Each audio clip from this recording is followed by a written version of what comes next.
How will the latest tariff news impact your investment portfolio? Lesley Marks from Mackenzie Investments breaks down which sectors will be most and least affected by the new administration's tariff policies. The tariff news is creating a bit of uncertainty. It's introducing uncertainty into the market for investors. I think we have to factor that into how we're positioned in our investment portfolios. We've seen a lot of false starts when it comes to tariffs. So there certainly is a strong view that this is a negotiating tactic and that we won't actually see the tariffs that are coming out in these latest announcements. But I think that's flawed logic. The tariffs really have two motives. One is to help finance future corporate tax cuts.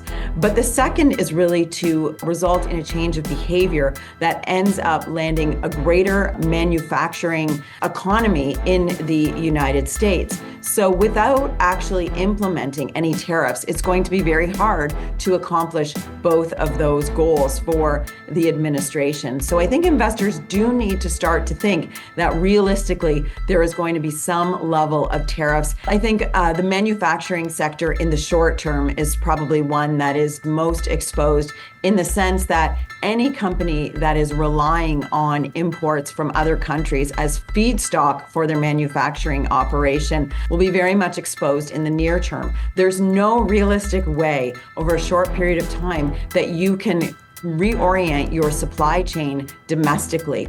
Now, certainly in the long term, if you have, a 3 to 5 year time horizon, yes, we can think about building new aluminum smelters in the United States, but that is not a problem that can be solved in the next 3 to 5 months, 3 to 5 weeks, or 3 to 5 minutes. And so the short term is where we see a lot of uncertainty around supply chains and will have immediate impact on pricing. And so I think investors will do better on the services side. So I think in the services sector, in hospitality, information technology, you could still see those stocks do well. They're really going to benefit from the strong economy that we've seen to date. This is not financial advice.